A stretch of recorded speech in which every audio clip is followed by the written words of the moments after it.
back. If you drive around the Houston area, a lot of neighborhoods you see rooftops covered with solar panels. Maybe you've thought about getting them installed on your roof. So if you're considering that investment, we're going to get some help for you and take a look at some of the benefits and some of the challenges. To explain a new study is Sean Gallagher. He's with the Solar Energy Industry Association. Sean, good morning. How are you today, sir? Good morning.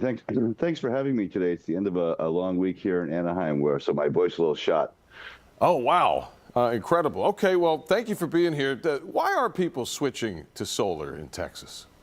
Well, solar gives customers a number of benefits. It can help them reduce their overall energy costs, and it can provide resilience in the face of things like hurricanes and other power outages. So solar is a good way for customers to take control of their energy. Yeah. What is this new report that I mentioned at the top? What's that all about?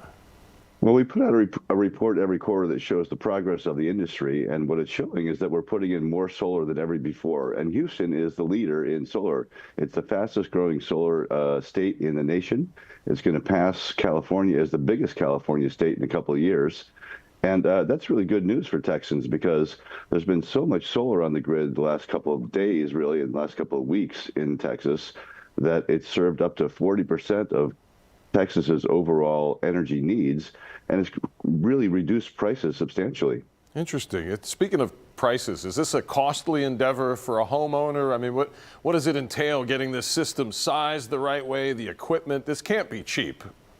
Yeah, it's like any other large purchase you make for your home, like getting a new roof or painting your house. You should really do some comparison shopping if you're a customer. There are websites can help you get multiple quotes from different installers, and that will ensure that you're getting a decent deal. You can also go to our website, SEIA.org, that's SEIA.org, and we've got a ton of resources for consumers to tell them how solar works, what it's about, and how to make good decisions when they want to go solar. Well, yeah, speaking of that, I mean, if it's something that somebody doesn't know about, it's like we wouldn't even really know where to do the comparison shopping. I mean, we don't want to maybe cheap out on the panel itself, but maybe there's some wiggle room in the labor or the installation. Where in that process should we look for savings?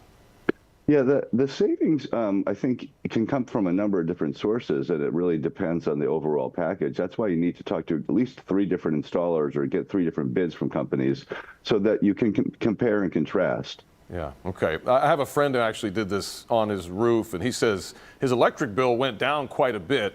As I understand it, correct me if I'm wrong, but those solar panels, at least in this case, they're like feeding back into the grid, so he's getting a credit. Is that typical? Is that usually how it works? That is how it works. You'll save money because solar is providing power to the home, and so you're not buying from the utility. But in some hours, like maybe in the afternoon when you're at work and the sun's out, that solar system will be sending power back out onto the grid, and you'll be getting a credit from your energy provider. Nice. So okay. That's how you get savings 2 different ways. Gotcha. Let's talk about maintenance before you go. Is there anything long-term we have to consider? Do these panels over time lose efficiency? How can we get the most out of it over time? And then what are like the monthly or annually things we got to do to keep them maintained?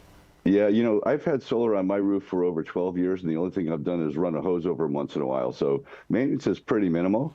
But one of the ways that you can go solar if you want to sort of outsource that maintenance is to do you can lease the panels from some installers, and they'll be responsible for the maintenance. So maintenance on these panels is pretty low. The degradation is pretty modest, and they last a long time. Interesting. And I know you mentioned a website before. What is that again for people that want to reach you guys at the Solar Energy Industry Association?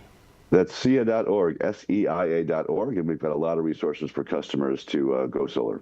All right. Sean Gallagher, thanks for your time. Really appreciate it. Have a great day. Thank you. All right.